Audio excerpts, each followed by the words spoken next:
Hi guys, so this is my homemade video for my project. I chose high-risk pregnancy because I am a high-risk pregnancy, so I thought I would talk about the risks of a high-risk pregnancy, what to do and what not to do, and why I was considered a high-risk pregnancy. So women are considered to be high risk, of course, because of their age, under 17 or over 35, whether or not they're having multiple babies, if they're having complications with like the placenta or birth defect or genetic conditions, heart conditions. Um, like I said, the cervix or the placenta, the RH factor. For me, mine was my cervix. I have what I call to be an incompetent cervix. What they call now is a cervical insufficiency. So basically, what happens is your cervix, the muscles in your cervix start to weaken and they start to allow your cervix to open up early, um, which throws your body into, okay, it's time to have the baby, and everything starts to happen from there. So when they catch it, the first thing they want to do is stop it, and make sure that the baby is also going to be strong enough to be born, um, by use of shots and things like that that they do for women. So when I was 23 weeks pregnant is when I found out that I have this condition. Um, I was 30, or not 30, 23 weeks, and I was already 2 centimeters dilated when they caught it.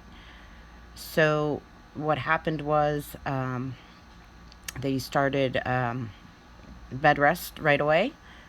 These were my restrictions, pretty much what I had to follow. I had to stop working. There couldn't be any sexual activity at all. I wasn't allowed to do housework. I wasn't allowed to go grocery shopping. I had to avoid taking baths, pools, anything like that. I was in the hospital for a week when I got diagnosed. They kept me on strict bed rest there. I had to wear the TED stockings. I had a Foley catheter put in so that I wouldn't have to get up there and go to the bathroom, for safety reasons. So I was sent home on all these restrictions. I put over here about, for pretty much all pregnancies, about no smoking, no alcohol, no drugs. Um, for high risk pregnancies, it's just a little bit more complicated than just the regular restrictions. I know now a lot of the restrictions that they have on bed rest for women is changing. It even changed from when I had my daughter in 2004 to when I had my son in 2014, when I was pregnant with him, and I was going through the same thing like I have gone through with all my pregnancies. Um, Complete bed rest was not the route that they took. They wanted women to actually get up and move around lightly and do more normal things, as long as you had something in place to prevent your cervix from opening. So that would be either the cerclage or the progesterone shot. Um, when I was pregnant with my second daughter is when I had the option of which one I would prefer to have. I was with maternal fetal medicine, um, uh, from Lehigh Valley. My whole team that I had throughout my pregnancy, with my first and second daughter, was from Lehigh Valley. By the time I got to my third daughter, I realized that there was no helping me, that my cervix was not going to allow me to have my babies at Lehigh Valley, because my children, as soon as I go into labor, they want to come out as within like an hour or so. So when I had my first daughter and I had her um,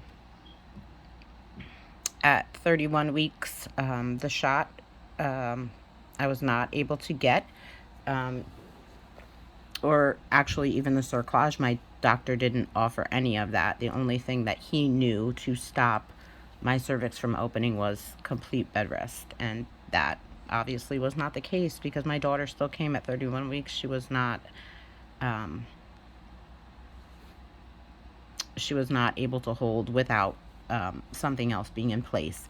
So when I had my second daughter, they started the use of the shot, and the shot is there to basically strengthen the muscles in your cervix so that they will stay closed. So with my daughter, with this child, I did go on complete bed rest with her, and I stopped working, and everything else that was put into place, I did. And my second daughter, was able to hold until 38 weeks. So she was right there where she needed to be. She was the only child for me that I was able to have in my room with me, and basically have the full term birth experience. With my first daughter and with my last two, I did not have that. They were all premature babies for me. With the use of the shot, though, for my third daughter, she came at 36 weeks, and my son came at 34 weeks. So I was pretty good on that note, compared to what I went through with my first daughter. These are the steroids that they give to strengthen the baby's lungs before they come out. If they have a feeling that they're going to be a preterm birth, they start these shots to prevent the baby from coming out and having problems breathing. So this is a picture of what they do for the transvaginal ultrasound. They use the wand where they go in vaginally and take pictures and measure the length and everything like that. So that would be something for 3 of my pregnancies that I would go and have done monthly to every 2 weeks, depending on what was going on at that time with my cervix. My cervix actually, with the shot, started to hold on pretty well. By the time I had my son and the restrictions were lifted, I was still able to carry him to 34 weeks, and he ended up being healthy and good. My last 2 children were actually pretty amazing. So this was my daughter, the one that did come early. She came at 31 weeks. She came out pretty good, though. She weighed 4 pounds, a quarter ounce, and she was 17 inches long already. She didn't have any basic like trauma or anything that they had to rush her to help. She was in the room with me for probably a good like 20 minutes, I want to say. By the time they did end up taking her to the NICU, she was with me. I did have her placed on me for, I want to say, it felt like it was like less than 30 seconds. My husband said that they did leave her there because she came out crying and she sounded good. She was on me for at least a minute, he seems to think, but I don't think so. I thought it was more like 30 seconds. So this picture is when I did get to see her about 3 or 4 hours later. With her, I did have an epidural. I never, for my other 3 pregnancies, I wasn't even able to get an epidural. I wasn't able to anything. I didn't have time. My children came out way too fast for any intervention. So my last 3, I ended up having a natural birth.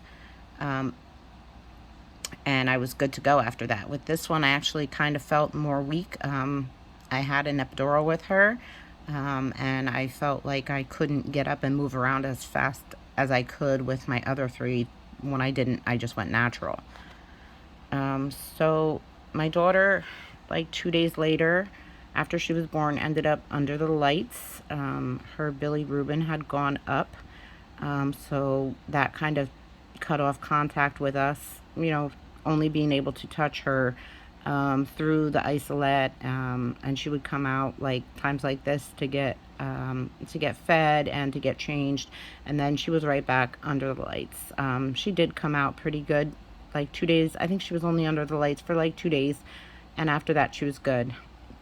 So this picture over here is when she was, I want to say, going closer to 33 weeks. She showed this milestone of being able to suck her thumb and do the suck and swallow reflexes at the same time and not be stressed out.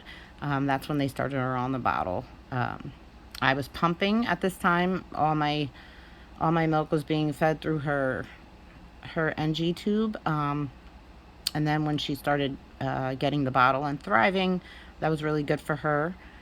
She ended up coming home a month after she was born. She was born May 17th and she came home June 10th. She did come home on her sleep monitor. She was on the sleep monitor for about 2 days after, or not 2 days, 2 months after she came home. The monitor really worked. It was just really a stressful situation with the monitor. It would go off because it was hot, or maybe because she was hot, and it was summertime, and she would sweat the leads off, and it was just a trying time with that. It did do its job, though. It did help. Um, and it kept my daughter safe, I believed, for that time that they thought she would. Usually premature babies have problems with sleep apnea. So that was that.